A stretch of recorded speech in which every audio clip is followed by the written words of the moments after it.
ኢራን በሆርሙዝ የባህር ወሽመጥ ጉዳይ ለአሜሪካ ጠንከር ያለ ማስጠንቀቂያን ሰጠች። ታሊባን በፓኪስታን ግዛት ውስጥ ድንበር ተሻጋሪ ጥቃት መፈጸሙን አስታወቀ። በዚህ ጥቃት በርካታ የአይስ ታጣቂዎች መገደላቸውንና ከፍተኛ የቁሳቁስ ውድመት መድረሱንም ገልጿል። ዩክሬን በሞስኮ ክልል የሚገኘውን የሩሲያ ቁልፍ የሳተላይት መገናኛ ማዕከል መምታቷን አስታወቀች። በኢራቅ የአሜሪካ ኤምባሲ ላይ ጥቃት የተሰነዘረ ሲሆን ባለቤትነቱ ያልታወቀች ድሮን መመታቷን ተከትሎ ውጥረቱ አይሏል። የአሜሪካ ጠቅላይ ፍርድ ቤት በስደተኛ ወላጆች አማካኝነት በሀገሪቱ ለሚወለዱ ልጆች የሚሰጠውን ዜግነት ለመገደብ ያለመውን የፕሬዝዳንት ዶናልድ ትራምፕን የሥራ አስፈጻሚ ትዕዛዝ ውድቅ አደረገ።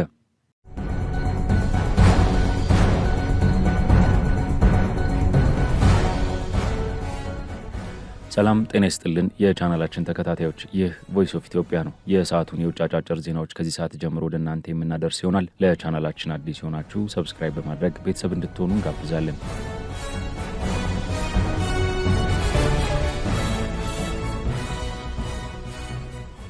ኢራን በሆርሙዝ የባህር ወሽመጥ ጉዳይ ለአሜሪካ ጠንከር ያለን ማስጠንቀቂያ ሰጠች። የኢራን ፓርላማ አፈ ጉባኤ መሐመድ ባጋር ቃሊባፍ ስልታዊ ጠቀሜታ ባለው የሆርሙዝ የባህር ወሽመጥ ላይ ለአሜሪካ ጥብቅ ማስጠንቀቂያ መስጠታቸውን ተከትሎ በመካከለኛው ምስራቅ ያለው ውጥረት ዳግም አገርሽቷል። ቃሊባፍ በቴሌቪዥን በሰጡት ቃለ ምልልስ ኢራን በሆርሙዝ የባህር ወሽመጥ ላይ ያላት ቁጥጥር ድርድር የማይደረግበት መሆኑን በመግለጽ ዋሽንግተን በቅርቡ የተፈረመውን የመግባቢያ ስምምነት እንዳታልፍ አስጠንቅቀዋል። አስፈላጊ ከሆነ ቴሄራን ለመዋጋት ዝግጁ መሆኗን የገለጹት አፈ ጉባኤው ስምምነቱን ለማስፈጸም የሚረዳ ከሆነ ግን ዲፕሎማሲያውንም እንደ አማራጭ እንደሚወሰድ አክለው ገልጸዋል። በተጨማሪም ቃሊባፍ ኢራን ከኦማን ጋር ያላትን ሕጋዊና የአገልግሎት ስምምነቶች ማጠናቀቋን ጠቅሰው ትግበራው በሚቀጥለው 30 ቀናት ውስጥ እንደሚጀመርና አገልግሎቱም ለሚቀጥሉት 60 ቀናት እንደሚቀጥል አስታውቀዋል። በዓለም አቀፍ የጂኦፖለቲካ ቼዝ ጨዋታ ላይ የዲፕሎማሲ ጠረጴዛዎችና የጦርነት አውድማዎች የአንድ ሳንቲም ሁለት ገጽታዎች ሆነው የሚታዩባት ማዕከላዊት ምስራቅ ዛሬም የሀያላን ሀገራት የትግል መድረክ ሆና ቀጥላለች። በዚሁ ስብስብ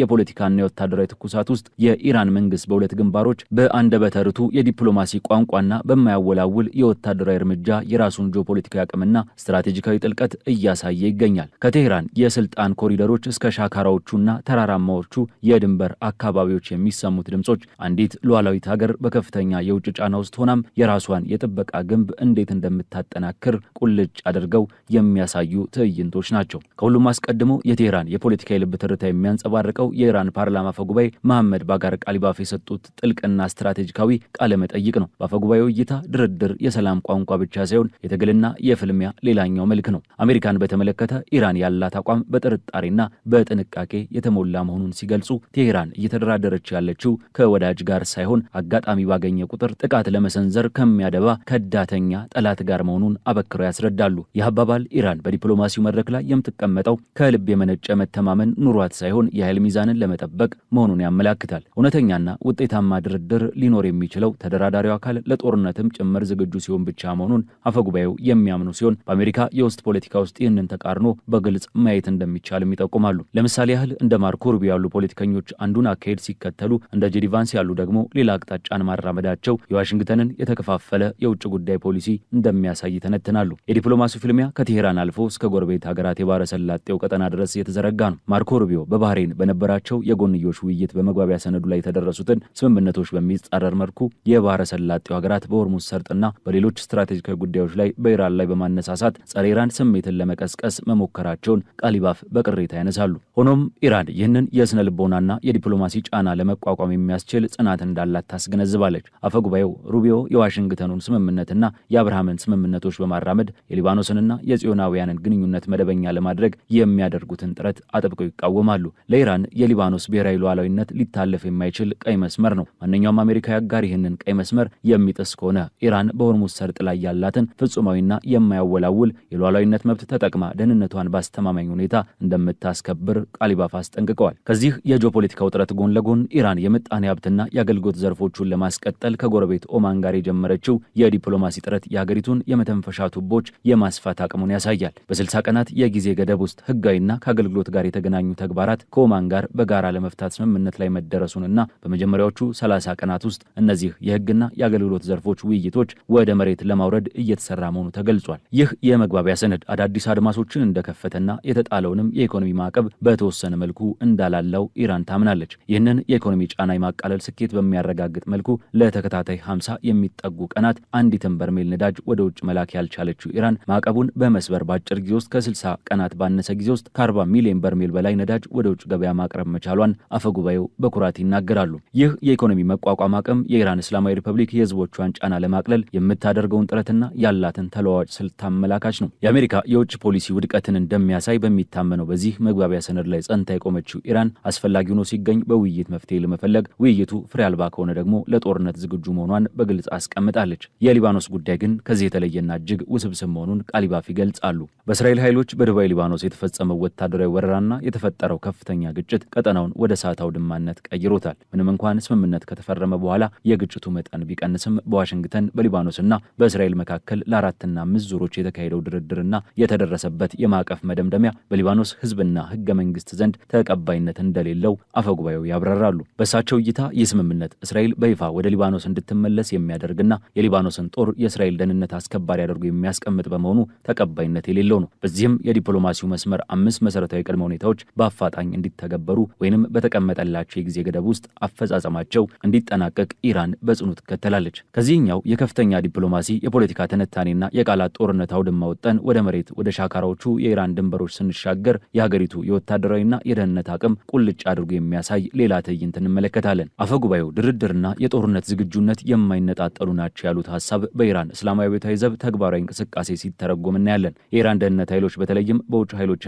በእስራኤል የሚደገፉ ናቸው ያሏቸውን አሸባሪና ተገንጣይ ቡድኖች በመደምሰስ ረገድ ያሳዩት ብቃት ሀገሪቱ ከውስጥም ከውጭም የተቃጣባትን የጸጥታ ስጋት በምን ያህል የንቃት ደረጃ እየተከታተለች እንደሆነ የሚያሳይ ነው። በሰሜን ምዕራብ የኢራን ድንበር በተለይም በመሃባድና በፒራንሻር ተራራማና ወጣ ገባ መልክዓ ምድር ውስጥ የተከናወነ ኦፕሬሽን የኢራንን የስለላ ጥንካሬ አጉልቶ ያሳየ ክስተት ነው። የኢራን አብዮታዊ ዘብ የይብስ ጦር አካል የሆነው ሐምዛ ሰይድ አልሹሃዳ ቤዝ ሀገሪቱን ሰርጎ በመግባት የሽብርና የጥፋት ድርጊቶችን ለመፈጸም ያቀደን 6 አባላት ያሉት የታጠቀ ተገንጣይ ቡድን መደምሰሱን አሳውቋል። አስደናቂው ነገር ግጭቱ የተከሰተበት መንገድ ሳይሆን ከግጭቱ በፊት የነበረው የደህንነት ክትትል ነው። የኢራን የስለላ ክፍሎች ይህንን ቡድን ድንበር ጥሰው ከመግባቱ ከረዥም ጊዜ በፊት ጀምሮ ሲከታተሉት እንደነበርና አባላቱ ድንበር ካቋረጡ በኋላ በጥንቃቄ በተዘጋጀ ወጥመድ ውስጥ እስኪገቡ ድረስ በትዕግስት መቆየታቸው መዘገቡ የሀገሪቱን የተዋቀረ የመረጃ መረብ ጥንካሬን ያሳያል። ይህ የድንበር ላይ ውጥረት በሰሜን ምዕራብ ብቻ የተወሰነ አይደለም። የሀገሪቱ የጸጥታ ስጋት በተለያዩ አቅጣጫዎች እየተፈተነ መሆኑን የሚያሳየው ሌላው ክስተት በስተምስራቅ በኩል ከምትገኘውና ሁከት በማይለያት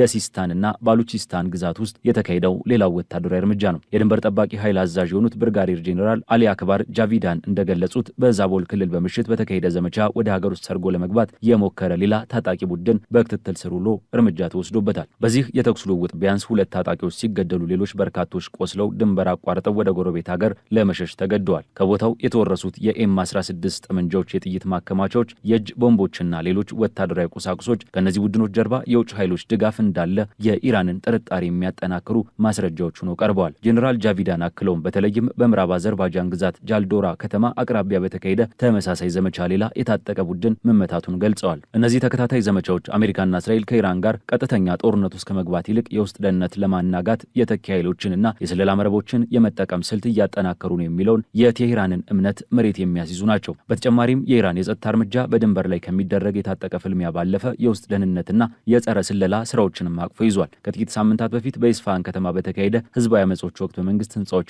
የጸጥታ ተቋማት ላይ የተፈጸሙ ጥቃቶች መርቷል የተባለ አንድ ግለሰብ መገደሉ የመንግስትን ጥብቅ ቁጥጥር ያሳያል። የኢራን የፍትህ አካላት ይህ ግለሰብ ከውጭ የጠላት ስለላ ተቋም በተለይም ከእስራኤል ሞሳድ ጋር ግንኙነት እንደነበረው በመግለጽ የሽብር የጥፋትና የውጭ ኃይሎች የሚደግፉት ኔትወርክ በማፍረስ እየተወሰደ ያለውን ሰፊ ዘመቻ አካል መሆኑን አብራርተዋል። የኢራን ፖሊስ ለጠላት የቴሌቪዥን ጣቢያዎችና የውጭ ስለላ ድርጅቶች መረጃ ሲያቀብል ነበር ያለውን አንድ ግለሰብ ማሰሩን ማስታወቁ ሀገሪቱ በመረጃውና በስነ ልቦናው ጦርነት ላይ ከፍተኛ ትኩረት ሰጥታ እየሰራች መሆኑን ያመላክታል። በአጠቃላይ እነዚህ ተከታታይ ክስተቶችና ዘገባዎች ከከፍተኛ የዲፕሎማሲ መድረኮች አነስቶ እስከ አስጨናቂዎቹ የድንበር ጦርነቶች ድረስ አንድ ትልቅ ጂኦፖለቲካዊ ስልትን ይስላሉ። በአንድ በኩል የኢራን ፖለቲካዊ አመራር እንደ ቃሊባፍ ባሉ ባለስልጣናት በኩል የአሜሪካንና የእስራኤልን በዓለም አቀፍ መድረክ ላይ በጽኑ የሚገዳደር የሊባኖስንና የቀጠናውን ሉዓላዊነት ለማስከበር የሚደራደርና የሀገሪቱን የኢኮኖሚ ህልውና በማቀም መሃል እንኳን በብልሃት የሚያስቀጥል ብስለት ያለው የዲፕሎማሲ አቅምን ያሳያል። በሌላ በኩል ደግሞ የሀገሪቱ የጦርና የደህንነት ኃይሎች በጠላት የተደገፉ ናቸው የሚሏቸውን ማናቸውንም የጸጥታ ስጋቶች ከፍተኛ በሆነ የስለላ ብቃትና ርኅራኄ በሌለው ወታደራዊ እርምጃ በድንበሮቻቸው ላይ በብርቱ እንደሚመክቱ በተግባር አስመስክረዋል።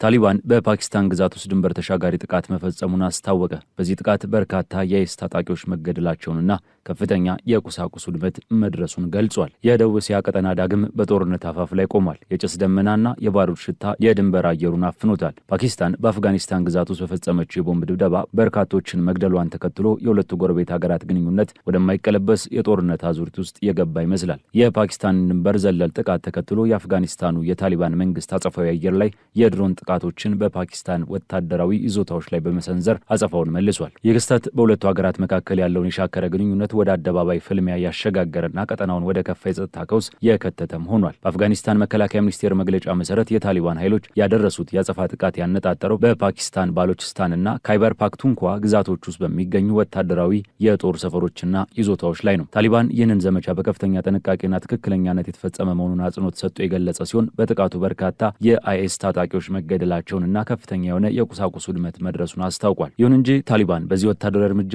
ምንም አይነት የሲቪል ዜጎች ጉዳት አለመድረሱን አበክሮ ተናግሯል። ሆኖም ይህ ወታደራዊ ኦፕሬሽን ይበልጥ ጠንካራ በሆነ የማስጠንቀቂያ ቃል የታጀበ ነው። የካቡል አስተዳደር የአፍጋኒስታንን ደህንነት ለመናድና ሉዓላዊነቷን ለመድፈር የሚደረግ ማንኛውም ሙከራ ድንበር ዘለል ጥቃቶችን ጨምሮ የከፋ አጸፋዊ እርምጃ እንደሚያስከትል በማስጠንቀቅ ውጥረቱ ከቀጠለ ተጨማሪ ወታደራዊ ዘመቻዎች ሊከተሉ እንደሚችሉም አመላክቷል።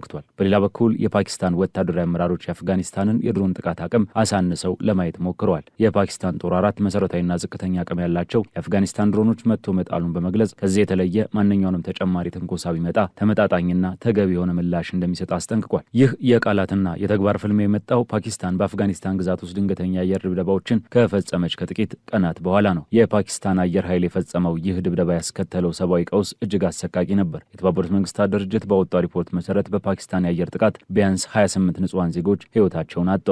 የአፍጋኒስታን ባለስልጣናት በበኩላቸው የሟቾቹን ቁጥር ከፍ በማድረግ 36 መድረሱን የገለጹ ሲሆን ጥቃቱ ያነጣጠረው በንጹሃን መኖሪያ ቤቶች ላይ መሆኑንና ከ160 በላይ ሰዎች መቁሰላቸውን አጋልጠዋል። ካቡል ይህንን የፓኪስታን እርምጃ የፈሪዎች ተግባርና ጭካኔ የተሞላበት ወንጀል ስትል አውግዛለች። ምንም እንኳን አፍጋኒስታን ጥቃቱ በንጹሃን ላይ ያነጣጠረ ነው ብትልም ፓኪስታን ግን እርምጃው በምድርና በአየር በተቀናጀ ሁኔታ የተፈጸመና በአፍጋኒስታን ፓክቲካና ኩናር ግዛቶች ውስጥ ተደብቀው ይገኛሉ በተባሉ የታጣቂዎች ይዞታዎች ላይ ብቻ ያነጣጠረ መሆኑን ተከራክራለች። እነዚህ በሁለቱ ጎረቤት ሀገራት መካከል የተከሰቱት የድንበር ላይ ውጥረቶችና የተኩስ ልውውጦች የቅርብ ጊዜ ክስተቶች ብቻ አይደሉም። ባለፈው ዓመት ጥቅምት ወር ላይ ከተከሰተው ገዳይ ግጭት በኋላ ሁለቱም ወገኖች የተኩስ አቁም ስምምነት ላይ ደርሰው የነበረ ቢሆንም አልፎ አልፎ የሚታዩ የድንበር ላይ ግጭቶችና የአየር ጥቃቶች ጎረቤቶቹን ወደ ግልጽ ጦርነት እየገፋፋቸው ይገኛል። ይህ የጥቃት አዙሪት በቅርብ ወራት ውስጥ ይበልጥ ተባብሶም ቀጥሏል። በየካቲት ወር በሁለቱ ሀገራት ጦሮች መካከል በተፈጠረ ግጭት በደርዘን የሚቆጠሩ ሰዎች ሲገደሉ፣ በመጋቢት ወር ደግሞ ፓኪስታን ፈጽመዋለች በተባለ ሌላ የአየር ጥቃት በካቡል በሚገኝ የመድኃኒት ሱሰኞች ማገገሚያ ማዕከል ላይ ቦምብ ተጥሎ በመቶዎች የሚቆጠሩ ሰዎች መገደላቸው ተዘግቧል። በሰኔ ወር መጀመሪያ ላይም ፓኪስታን ሌላ ተከታታይ የአየር ጥቃቶችን በመክፈት 26 ታጣቂዎችን መግደሏን ስታስታውቅ የታሊባን መንግስት በበኩሉ አብዛኞቹ ህጻናት የሆኑ 13 የንጹሃን ዜጎች መገደላቸውን ገልጿል። የተባበሩት መንግስታት ድርጅት በግንቦት ወር ባወጣው ሪፖርት እንዳረጋገጠው የድንበር ዘለል ግጭት እጅግ አስከፊ ሰብአዊ ቀውስ እያስከተለ ነው። በ2026 የመጀመሪያዎቹ 3 ወራት ብቻ ቢያንስ 372 አፍጋኒስታናውያን ሲገደሉ 397 ሰዎች ደግሞ ቆስለዋል። ይህ ቁጥር ውጥረቱን እየተባባሰ በሄደ ቁጥር ዓለም አቀፉ ማህበረሰብ የተኩስ አቁምና የእርጋታ ጥሪዎችን እንዲያስተጋባ አስገድዶታል። በምዕራብ እስያ የጦርነት እሳት እየተቀጣጠለ ባለበት በዚህ ወቅት የአሜሪካው ፕሬዚዳንት ዶናልድ ትራምፕ ተወዳጅ አጋር የነበረችው ፓኪስታን በኢራን ድንበር አቅራቢያ ከምትገኘውና ለሩሲያ ወዳጅ ከሆነችው አፍጋኒስታን ጋር አዲስ የጦርነት ግንባር መክፈቷ ቀጠናዊ የጂኦፖለቲካ ትርጉሙ የሰፋ ነው። ፓኪስታን በምስራቃዊ አፍጋኒስታን ውስጥ ባካሄደችው የአየር ድብደባ ቢያንስ 25 ሰዎችን ስትገድል የተገደሉት ግለሰቦች በፓኪስታን መሬት ላይ ጥቃት የሚፈጽሙ ታጣቂ ቡድኖች አባላት ናቸው ስትል ማስተባበያን ሰጥታለች። ይህ ጥቃት የተፈጸመው በካራቺ ከተማ በሚገኝ የፓኪስታን ሬንጀርስ ዋና መስሪያ ቤት ላይ ጀማዓት ኡል አህራር በተባለ የፓኪስታን ታሊባን ተገንጣይ ቡድን ከተፈጸመና 3 ወታደሮችን ከገደለ አሰቃቂ ጥቃት ማግስት ነው። የፓኪስታን ኃይሎች በቁጥጥር ስር የዋሉት አራተኛው አጥቂ የአፍጋኒስታን ዜግነት ያለው መሆኑ መረጋገጡ ደግሞ ኢስላማባድ የዲፕሎማሲያዊ ፕሮቶኮሎችን ወደ ጎን ትታ ድንበር ዘለል የአየር ጥቃቶችን እንድትፈጽም ገፋፍቷታል። የፓኪስታን ማስታወቂያ ሚኒስትር አታላህ ታራር እንደገለጹት ኦፕሬሽኑ ኢላማ ያደረገው ጀማዓት አል አህራር የተባለው ቡድንና የቲቲፒ ታጣቂዎችን ነው። ኢስላማባድ እነዚህ ቡድኖች በካራቺው ጥቃት በቀጥተኛ ተሳትፎ አላቸው ስትል ትከሳለች። በአፍጋኒስታን ፓክቲያ፣ ፓክታክና ናንጋርሃር ግዛቶች ላይ የተፈጸመው የአጸፋዊ እርምጃ የፓኪስታን ጦር ከፍታ ያላቸውና ትክክለኛ ኢላማ መምታት የሚችሉ የአየር ጥቃቶችን ከምድሯ ጦር ስምሪት ጋር በማቀናጀት የፈጸመችው መሆኑ ተነግሯል። ሚኒስቴሩ አክለውም ጥቃቱ በአፍጋኒስታን ውስጥ ይገኛሉ ተብሎ የሚጠረጠሩ የታጣቂዎቹን የስልጠና ካምፖች ላይ ያተኮረ እንደነበርም አረጋግጠዋል። ይሁን እንጂ የካቡል አስተዳደር ይህንን የፓኪስታን ክስ ሙሉ በሙሉ ውድቅ አድርገዋል። የአፍጋኒስታን ታሊባን ቃል አቀባይ ዛቢሁላህ ሙጃሂድ ፓኪስታን ከፍተኛ የህዝብ ቁጥር ባላቸው የድንበር አካባቢዎች ላይ ያደረሰችውን ጥቃት በጽኑ በማውገዝ የሲቪል መሰረተ ልማቶችን ኢላማ ማድረግ ከካቡል መደበኛ የመድፍ አዛዦች ተገቢና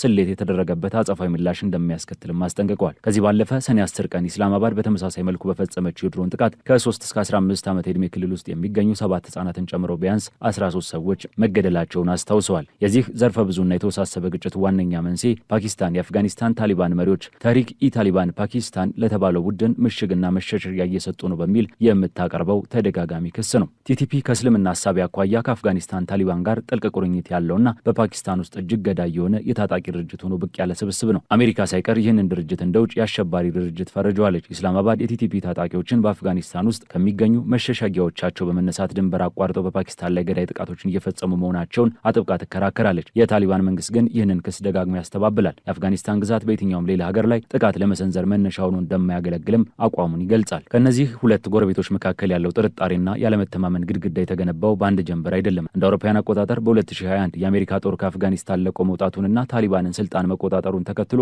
በፓኪስታን ውስጥ አክራሪ እስላማዊ ቡድኖች የሚያደርሱት የጥቃት መጠን በከፍተኛ ደረጃ ጨምሯል። ይህ ሁኔታ በሁለቱ ሀገራት መካከል የነበረውን ግንኙነት ባለፉት ዓመታት ታይቶ ወደማይታወቅ ዝቅተኛ ደረጃ ወርዶታል። አሁን ላይ ሁለቱ ወገኖች ድንበር ዘለል ጥቃቶችን እየተለዋወጡና አዳዲስ ወታደራዊ ማስጠንቀቂያዎችን እየሰጡ በመሆኑ ግጭቱ ቀድሞውኑ ሰላም ወደ ራቀው የመካከለኛው ምስራቅ ቀጠና ተስፋፍቶ ይበልጥ ደም አፋሳሽ ወደሆነ ጦርነት ሊያመራ ይችላል የሚለውን ስጋት በከፍተኛ ደረጃ አድጓል። ይህ የድንበር ውጥረት ዓለም አቀፍ ትኩረትንም ስቧል። ሰኔ 30 ቀን የሩሲያ የውጭ ጉዳይ ሚኒስቴር ባወጣው መግለጫ ፓኪስታንና አፍጋኒስታን ልዩነቶቻቸውን በኃይል ሳይሆን በዲፕሎማሲ መንገድ እንዲፈቱ ጥሪ አቅርቧል። ሞስኮ የፓኪስታን የቅርብ ጊዜ የአየር ጥቃቶች አሳዛኝ ክስተት ስትል የገለጸች ሲሆን ኢስላማባድና ካቡል የታጠቁ ግጭቶችን አቆመው በፖለቲካዊና በዲፕሎማሲያዊ መንገዶች መፍትሄ እንዲፈልጉ አሳስባለች። በተመሳሳይ ህንድ የፓኪስታን የአየር ጥቃት በግልጽ የታየ ጥቃት እርምጃ ስትል አውግዛለች። የጥቃት የቀጠናውን ሰላምና መረጋጋት አደጋ ላይ የሚጥል መሆኑን የህንድ የውጭ ጉዳይ ሚኒስቴር ገልጾ እርምጃው ፓኪስታን ያላትን ተደጋጋሚና ኃላፊነት የጎደለው ባህሪ እንዲሁም የራሷን የውስጥ ፈተናዎች በድንበር ዘለል ወታደራዊ እርምጃዎች ወደ ውጭ ለማዛወር የምታደርገውን ሙከራ ቁልጭ አድርጎ የሚያሳይ ነው ሲል ወቅሷል። ከዚህ ሁሉ ክስተት ጀርባ የሚታየው ትልቁ አስገራሚ ሀቅ የፓኪስታን የፖለቲካና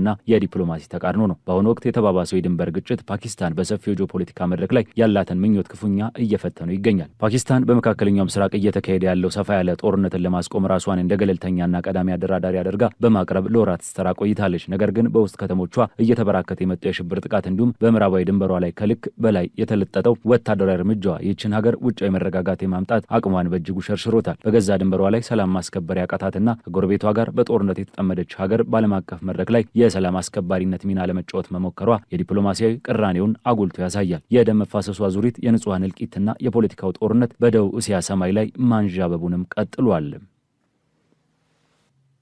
ዩክሬን በሞስኮ ክልል የሚገኘውን የሩሲያ ቁልፍ የሳተላይት መገናኛ ማዕከል መምታቷን አስታወቀች። የዩክሬኑ ፕሬዝዳንት ቮሎዲሚር ዜሌንስኪ ሀገራቸው ከድንበሯ 500 ኪሎ ሜትር ርቀት ላይ የሚገኘውንና ለሩሲያ ጦር መረጃ የሚሰበስበውን ዱብና የተባለውን ስትራቴጂካዊ የሳተላይት መገናኛ ማዕከልን ነው መተናል ያሉት። የሩሲያና የዩክሬን ጦርነት ከጊዜ ወደ ጊዜ መልኩን እየቀየረና ይበልጥ አውዳሚ ወደሆነ ምዕራፍ ተሸጋግሯል። የሁለቱ ሀገራት ግጭት ከወታደራዊ ኢላማዎች አልፎ በንጹሐን ዜጎችና መሰረተ ልማቶች ላይ ያነጣጠረ የሞት ዝናብን እያዘነበም ይገኛል። የሩሲያ ፕሬዝዳንት ቭላዲሚር ፑቲን ለዩክሬኑ አቻቸው ቮሎዲሚር ዜሌንስኪ መንግስት ምንም አይነት የእርቅ መግባቢያ እንደማያደርጉና ሩሲያ በዩክሬን ግዛት ውስጥ የጀመረችውን ወታደራዊ ግስጋሴ አጠናክራ እንደምትቀጥል ማስታወቃቸው የጦርነቱን አድማስ ይበልጥ አስፍቶታል። ፑቲን ሞስኮ ያስቀመጠቻቸውን ወታደራዊ ግቦች እስካላሳካችና የራሷ ናቸው በምትላቸው ግዛቶች ላይ ሙሉ ቁጥጥር እስካላደረገች ድረስ ወደ ኋላ እንደማትል በጽኑ አቋም ተናግረዋል። ይህንኑ ተከትሎ የሩሲያ መከላከያ ሚኒስቴር እንዳስታወቀው የሀገሪቱ ጦር በዛፖርዥያና በዶኔስክ ክልሎች ውስጥ የሚገኙ 3 ቁልፍ ማህበረሰቦችን በቁጥጥር ስር አውሏል። የደቡብና ምስራቅ የጦር ስብስቦች በማሊኖቭካ፣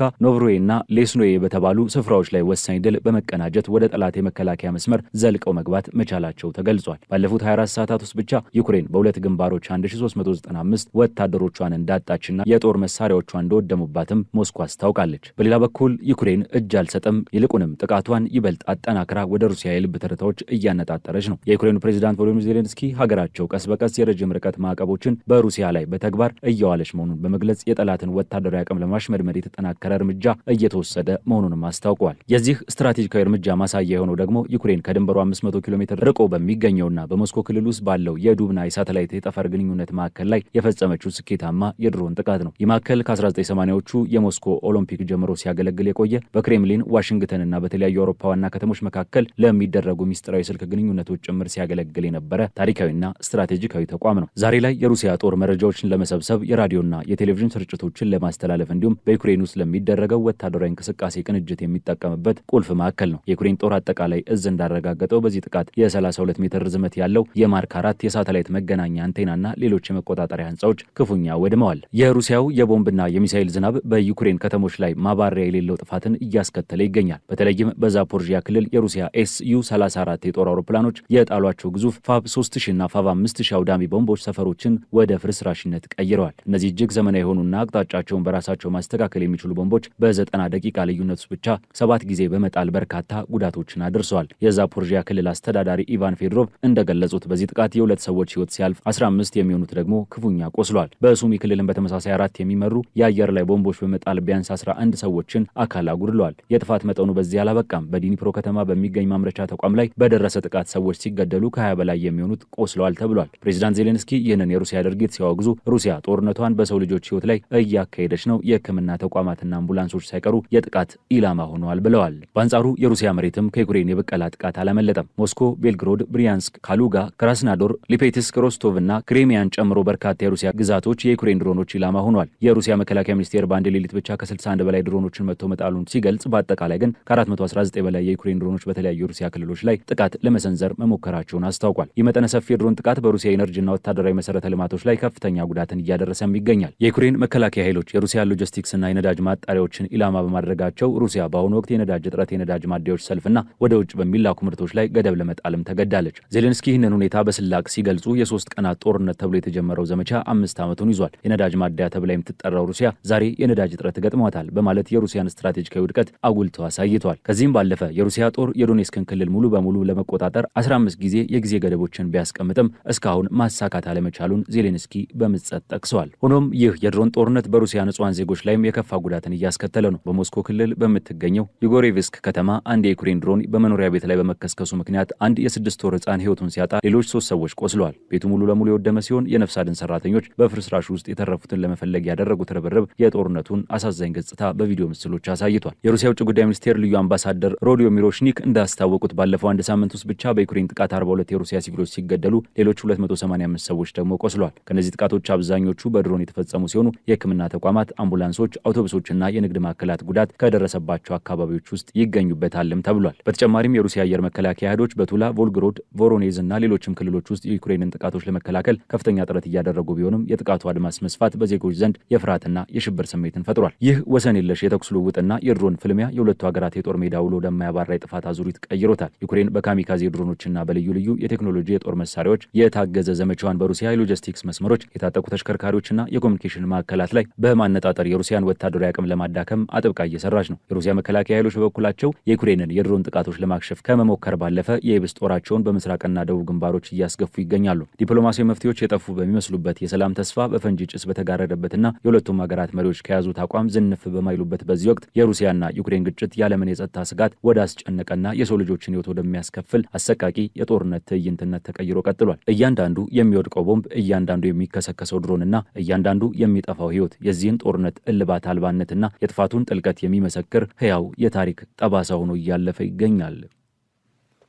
በኢራቅ የአሜሪካ ኤምባሲ ላይ ጥቃት የተሰነዘረ ሲሆን ባለቤትነቱ ያልታወቀች ድሮን መመታቷን ተከትሎ ውጥረቱ አይሏል። የመካከለኛው ምስራቅ ሰማይ ዳግም በጥይት ጩኸትና በባሩድ ጭስ ተሸፍኗል። የዲፕሎማሲው ገመድ ተበጥሶ ቀጠናው ዳግም ወደ ለየለት ጦርነት አፋፍ ተጠግቷል። የተረጋጋውን የሌሊት ጸጥታ በመገሰስ በኢራን ርዕሰ መዲና ባግዳድ ሰማይ ላይ የተሰሙት ኃይለኛ ፍንዳታዎች የሀገሪቱን የአየር መከላከያ ስርዓቶች ያልተፈቀደ የአየር ክልልን ጥሰትን ተከትሎ ወደ አስቸኳይ እርምጃ መግባታቸውን የሚያበስሩ ነበሩ። የአስደንጋጭ ክስተት የተስተዋለው ከፍተኛ ጥበቃ በሚደረግለትና የኢራቅ መንግስት ቁልፍ ተቋማት እንዲሁም በዓለም ላይ እጅግ ስሜታዊ የሆኑ የዲፕሎማሲ ማዕከላት በተለይም የአሜሪካ ኤምባሲ በሚገኝበት ግሪን ዞን አናት ላይ ነው። የኢራን መንግስት ቴሌቪዥን ጣቢያ የሆነው ፕሬስ ቲቪ ያሰራጨው አስገራሚ ምስል መረጃ እንደሚያሳየው የሌሊቱ ጨለማ በገፈፈ የብርሃን ብልጭታ የታጀበው የአየር መከላከያ ተኩስ ኢላማውን ለማምከን ሲጥር በግልጽ ይታይ ነበር። የኢራቅ የጸጥታ ሚዲያ ሴል ኃላፊ ሌተናል ጄኔራል ሳድማን እንደገለጹት የጸጥታ ኃይሎች በግሪን ዞን ላይ በተከለከለው የአየር ክልል ውስጥ የገባችን አንዲት አነስተኛ ሰው አልባ አውሮፕላን አግኝተዋል። ተደጋጋሚ ማክሸፍ ሙከራዎች ከተደረጉ በኋላም የኢራቅ ኃይሎች ድሮኗን በተሳካ ሁኔታ መተው መጣል ችለዋል። ባለስልጣናቱ በዚህ ክስተት ምንም አይነት የሰው ህይወትም ሆነ የንብረት ጉዳት አለመድረሱን ቢያስታውቁም ጥቃቱ የመነጨበት አካባቢና ማንነት አለመታወቁ ባግዳድ ልብ ውስጥ አዳዲስ የደህንነት ስጋቶችና ጥያቄዎችን አጭሯል። የግሪን ዞን የተሰኘው እጅግ የተመሸገ አካባቢ ቁልፍ የመንግስት ተቋማትን፣ የውጭ ኤምባሲዎችንና ዲፕሎማሲያዊ ተልእኮችን ያቀፈ ሲሆን የአሜሪካ ኤምባሲም የዚሁ ማዕከል አካል ነው። መገናኛ ብዙሃን እንደዘገቡት ከሆነ የተመታችው ድሮን አቅጣጫዋን ወደ አሜሪካ ኤምባሲ አድርጋ የነበረች መሆኗ ታምኗል። ይባስ ብሎ ሰፊ የመካከለኛው ምስራቅ ግጭት ከፈነዳበት ጊዜ አነስቶ በኢራቅ የሚገኙ የአሜሪካ ዲፕሎማሲያዊና ወታደራዊ ተቋማት በታጠቁ ኃይሎች ተደጋጋሚ ዛቻና ጥቃት ሲሰነዘርባቸው ቆይቷል። በባግዳድ የሚገኙ የአሜሪካ ኤምባሲ በክልሉ ለሚንቀሳቀሱና በኢራን ለሚደገፉ ታጣቂዎች ትልቅ ኢላማ ተደርጎ ሲወሰድ ኖሯል። ከዚህም ባሻገር በባግዳድ ዓለም አቀፍ አየር ማረፊያ የሚገኙ የአሜሪካ ዲፕሎማቲክ ድጋፍ ኮምፕሌክስ እንዲሁም በኤርቢል የሚገኙ ማዕከላት በቅርቡ በታየ የቀጠናው የጥላቻ ማዕበል ውስጥ የጥቃት ሰለባ ሆኗል። የግሪን ዞኑ ስጋት በውጭ ኃይሎች ጥቃት ብቻ የተገደበ አልነበረም። የዚህ አካባቢው ስብስብ የደህንነት ሁኔታ ይበልጥ በሚያጎላ መልኩ ከባድ መሳሪያ የታጠቁ የኢራቅ የጸጥታ ኃይሎችና የጸረ ሽብር ክፍሎች በተከለከለው ወረዳ ውስጥ መጠነ ሰፊ አሰሳን አካሂደው ነበር። የጥብቅ ኦፕሬሽን በርካታ የፖለቲካ ሰዎችን ኢላማ ያደረገ ሲሆን አጃንስ ፍራንስ ፕሬስ የዜና ወኪል የኢራቅ ባለስልጣናትን ጠቅሶ እንደዘገበው ኦፕሬሽኑ የተካሄደው በህጋዊ ፍርድ ቤት ትዕዛዝ መሰረት የፋይናንስ ሙስና ወንጀሎችን ለመመርመር ታስቦ የተደረገ ነው። ይህ ውስጣዊ ምስቅልቅል ገና ሳይረጋጋ ሌላ አዲስ ሰው አልባ አውሮፕላን የባግዳድ እጅግ ጥብቅ የአየር ክልል ጥሳ በመግባቷ ጠላትነት ያላቸው አካላት በቀጠናው እጅግ ጥበቃ በሚደረግላቸው ተቋማት ስጋት ላይ ሊጥሉ ይችላሉ የሚለውን ስጋት ዳግም አገርሽቷል። የኢራቅ ባለስልጣናት ይህችን ድሮን ማን እንዳስወነጨፋትና ትክክለኛ ኢላማዋ ምን እንደነበር እስካሁን በይፋ አላሳወቁም። ይሁን እንጂ ይህ አይነቱ ጥቃት የተናጠል የደህንነት ስጋት ብቻ ሲሆን በአሜሪካና በኢራን መካከል ያለው ተሰባሪ ተኩስ አቁም ስምምነት መፍረሱን የሚያመላክት ወሳኝ ምዕራፍ ላይ የደረሰም ይመስላል። አዳዲስ ወታደራዊ ግጭቶች፣ ዛቻዎችና በፍጥነት እያደጉ ያሉ ውጥረቶች ቀጠናውን ወደ ሰፋ ያለ ጦርነት አፋፍ ላይ እየገፉት ይገኛሉ። ከሁሉም በላይ ደግሞ የዲፕሎማሲያዊ መረጋጋትን ያሳያል ተብሎ የታሰበው መቼት በአሁኑ ወቅት በሳይረን ጩኸት፣ በታጠቁ የጦር ተሽከርካሪዎች ጓዝና በፍርሃት ድባብ ተውጧል። የዚህ ክስተት ጊዜ ከዚህም በላይ አደገኛ ሊሆን አይችልም። ውጥረቱ በኢራቅ ብቻ አልተገታም። የባህረ ሰላጤው አካባቢ ዳግም ገደል አፋፍ ላይ ቆሟል። የሰላም ተስፋ ብልጭታዎች መታየት ከጀመሩ ከጥቂት ቀናት በኋላ አዲስ አደገኛ ቀውስ ፈንድቷል። ባህሬን የኢራን መንግስት በግዛቷ ላይ የድሮን ጥቃቶችን ፈጽሟል ስትል ክስ አቀርባለች። ጎሲቀድ በንጉሳዊቷ ግዛት ላይ ተሰነዘሩ የተባሉትን በርካታ የኢራን ሰው አልባ አውሮፕላኖች ጥቃት ተከትሎ የባህሬን የውጭ ጉዳይ ሚኒስቴር ጥቃቱን በሀገሪቱ ሉዓላዊነት፣ ደህንነትና የግዛት አንድነት ላይ የተቃጣ ግልጽ ጥሰት በማለት በጽኑ አውግዞታል። ሚኒስቴሩ ባወጣው ጠንካራ መግለጫ መንግስቱ ሉዓላዊነቱን ለመከላከል ሙሉ መብት እንዳለው በማሳሰብ በመካከለኛው ምስራቅ ታሪክ ውስጥ ሌላ አውዳሚ ምዕራፍ ሊከፈት እንደሚችልም አስጠንቅቋል። ባህሬን ይህንን ክስ ያቀረበችው ዋሽንግተንና ቴሄራን የቀጠናውን ውጥረት ያረግባል ተብሎ ተስፋ የተጣለበትን ስምምነት ከተፈራረሙ ቀናት በኋላ መሆኑ ጉዳዩን ይበልጥ አሳሳቢ ያደርገዋል። አሁን ግን የዲፕሎማሲ ተስፋ በክር የተንጠለጠለ ይመስላል። ይህ አጠቃላይ የቀጠናው መተራመስ የተቀሰቀሰው በስትራቴጂክ የሆርሙዝ የባህር ወሽመጥ በሚያልፍ መርከብ ላይ ከተሰነዘረ ጥቃት በኋላ አሜሪካ በኢራን ላይ የወሰደች የሌሊት የአየር ድብደባን ተከትሎ ነው። በእነዚህ ተከታታይ ግጭቶች ዋሽንግተንና ቴሄራን የቃላት ጦርነት ውስጥ ገብተዋል። ወታደራዊ እርምጃዎች ተጠናክረዋል። የበቀል እርምጃ ስጋቶችም ከምንጊዜውም በላይ አድገዋል። እስካሁን ድረስ በዶናልድ ትራምፕ አስተዳደር በኩል አሜሪካዊ ንብረቶች በኢራን ኢላማ ተደርጓል ለተባለው የክስ ሪፖርት ይፋዊ ምላሽ አልተሰጠም። ይህ እያንዳንዱ ፍንዳታ፣ እያንዳንዱ የጦር ተሽከርካሪ እንቅስቃሴና እያንዳንዱ የተኩስ ልውውጥ በዓለም አቀፉ ማህበረሰብ ዘንድ በከፍተኛ ስጋት እየታየ ይገኛል። የፖለቲካ ትንታኔ አቅራቢዎች እንደሚያስጠነቅቁት አንዲት አነስተኛ የስሌት ስህተት እንኳን ከኢራቅና ባህሬን ድንበር የተሻገረ በርካታ ሀገራትን ወደ ለየለት ቀውስ የሚያስገባ ሰንሰለታዊ ግጭት ሊቀሰቀስ ይችላል። በአሁኑ ሰዓት የነዳጅ ገበያው ሁኔታው በንቃት እየተከታተለ ሲሆን ዓለም አቀፍ የባህር ላይ ንግድ መስመሮች በከፍተኛ ጫና ውስጥ ወድቀዋል። በመላው ቀጠናው የተሰማሩ ወታደራዊ ኃይሎች በተጠንቀቅ ላይ የሚገኙ ሲሆን በሚሊዮን የሚቆጠሩ ዜጎች የተኩስ አቁም ስምምነቱን ውድቀት ወደ ሰፋና መላውን የባህረ ሰላጤው ሀገራት ወደሚያዳርስ ጦርነት ያመራ ይሆን የሚለውን አሳሳቢ ጥያቄ እያነሱ ይገኛሉ። አሁን ላይ የዓለም አይኖች በሙሉ ወደ ባግዳድ፣ ወደ ጥብቁ ግሪን ዞን፣ ወደ አሜሪካ ኤምባሲና ወደ ባህረ ሰላጤው ሀገራት አቅጣጫ የተተከሉ ሲሆን እነዚህ ተከታታይ ክስተቶች የመላው መካከለኛው ምስራቅ መረጋጋትን የሚፈታተን አዲስና አስፈሪ የታሪክ ምዕራፍ መክፈቻ ሆነውም ተመዝግበዋል። የአሜሪካ ጠቅላይ ፍርድ ቤት በስደተኛ ወላጆች አማካኝነት በሀገሪቱ ለሚወለዱ ልጆች የሚሰጠውን ዜግነት ለመገደብ ያለመውን የፕሬዝዳንት ዶናልድ ትራምፕ የስራ አስፈጻሚ ትዕዛዝ ውድቅ አድርጎታል። በአሜሪካ የፖለቲካና የሕግ ታሪክ ውስጥ እጅግ ከፍተኛ ስፍራ ከሚሰጣቸው አከራካሪ ጉዳዮች መካከል አንዱ የሆነው የዜግነት መብት ጥያቄ ነው። በሀገሪቱ ጠቅላይ ፍርድ ቤት ታሪካዊና ወሳኝ እልባትን አግኝቷል። ይህ ውሳኔ የሀገሪቱ የኢሚግሬሽን ፖሊሲ ከስረ መሰረቱ ለመለወጥ ቆርጦ የተነሱት የፕሬዝዳንት ዶናልድ ትራምፕ ዋነኛ የፖለቲካ ቃል ኪዳንን ገጥቶታል። እንዲሁም ከ150 ዓመታት በላይ ጸንቶ የቆየውን የህገ መንግስት መርህ በድጋሚ በድጋሚ አስረግጧል። ጉዳዩ በስራ አስፈጻሚነት መንግስት የፖሊሲ ፍላጎትና በሀገሪቱ ህገ መንግስት መሰረት መካከል የተደረገ ከፍተኛ የህግ ግብግብ ሲሆን ጠቅላይ ፍርድ ቤቱም የህገ መንግስቱን የበላይነት በማጽናት የፕሬዝዳንቱን እርምጃ ውድቅ አድርጓል። የዚህ ታሪካዊ የህግ ፍልሚያ መነሻ ፕሬዝዳንት ዶናልድ ትራምፕ ዳግም ወደ ነጩ ቤተ መንግስት በተመለሱበት የመጀመሪያ ቀን ማለትም ጥር 20 ቀን 2025 የፈረሙት የስራ አስፈጻሚ ትእዛዝ ነው። ይህ አዋጅ በአሜሪካ ምድር ለሚወለዱ ህጻናት በራስ ስር የሚሰጠውን የዜግነት መብት የማስቆም ዓላማ ያነገበ ነበር። በተለይም ወላጆቻቸው በሀገር ውስጥ በህገ ወጥ መንገድ የሚገኙ ከሆነ አሊያም ጊዜያዊ መኖሪያ ፈቃድ ያላቸው ሰነድ አልባ ሰራተኞች ከሆኑ ልጆቻቸው በህገ መንግስቱ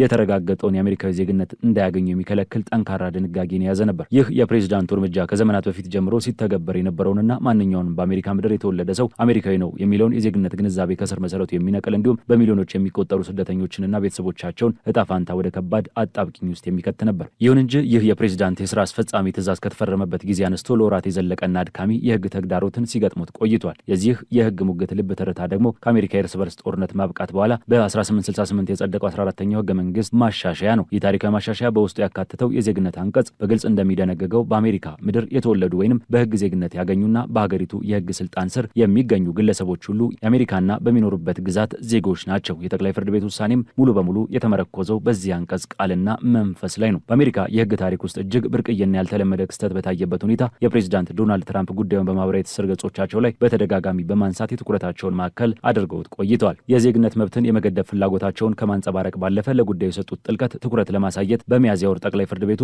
በተሰየመበት ወቅት በቃል ክርክሩ ላይ በአካል ተገኝተውም ነበር። በመጨረሻም ጠቅላይ ፍርድ ቤቱ የሰጠው ብያኔ የ14ኛውን ህገ መንግስት ማሻሻያ መርህ በማጽናት በአሜሪካ ምድር የተወለዱ ህጻናት የወላጆቻቸው የኢሚግሬሽን ሁኔታ ምንም ይሁን ምን በህገ መንግስቱ የተረጋገጠ ጥበቃ እንደሚያገኙ አስረግጧል። የፍርድ ቤቱ ውሳኔ እንደሚያስረዳው ወላጆቻቸው በሀገሪቱ ውስጥ በህገ ወጥ መንገድ ቢገቡም ወይንም በጊዜያዊ እየኖሩ ቢሆንም እንኳን በእነዚህ ወላጆች አሜሪካ ምድር ላይ የሚወለዱ ህጻናት አሁንም ቢሆን በአሜሪካ የህግ ስልጣን ስር የሚወድቁ ናቸው። በመሆኑም በ14ኛው ማሻሻያ የዜግነት አንቀጽ መሰረት ከትውልድ ጀምሮ የዜግነት መብት አላቸው። ይህ የፍርድ ቤቱ እርምጃ የትራምፕ አስተዳደር ካቀረባቸው እጅግ ጎልተው ከሚታዩ የኢሚግሬሽን ፖሊሲ ጅምሮች መካከል ለአንዱ ትልቅ የፖለቲካና የህግ እንቅፋት ሆኖበታል። በአሁኑ ሰዓት ከትውልድ ጋር ተያይዞ የሚሰጠው የዜግነት መብት በመላው አሜሪካ ያለምንም መሸራረፍ እየጸና ይገኛል። ጠቅላይ ፍርድ ቤቱ ህገ መንግስታዊ መብቶችንና የስራ አስፈጻሚውን ስልጣን ገደብ በሚመለከት ያስተላለፈው ይህ ውሳኔ ለወደፊቱ በኢሚግሬሽን ዙሪያ ለሚነሱ የህግና የፖለቲካ ጦርነቶች ቅርጽ የሚሰጥ ዋነኛ አቅጣጫ ጠቋሚ ሆኖም አልፏል። ምንም እንኳን ይህ የተለየ የህግ ትግል የዜግነት መብትን በሚደግፈው ወገን አሸናፊነት ቢጠናቀቅም በዋሽንግተንና በመላው ሀገሪቱ ስለ ኢሚግሬሽን ፖሊሲ፣ ስለ ድንበር ቁጥጥርና ስለ አሜሪካዊነት ምንነት የሚደረገው ሰፊና ጥልቅ ክርክር አሁንም እንደቀጠለ ይገኛል። ውሳኔው በአሜሪካ የህግ ማህደር ውስጥ ደማቅ አሻራውን ያሳረፈ ቢሆንም የሀገሪቱ ፖለቲካዊ መልክዓ ምድር ማዕከል ያደረጉት ቀጣይ የኢሚግሬሽን ፖሊሲ ክርክሮች ወደፊትም የፖለቲካው መድረክ ዋነኛ መነጋገሪያ ሆነው እንደሚዘልቁ ያመላክታል።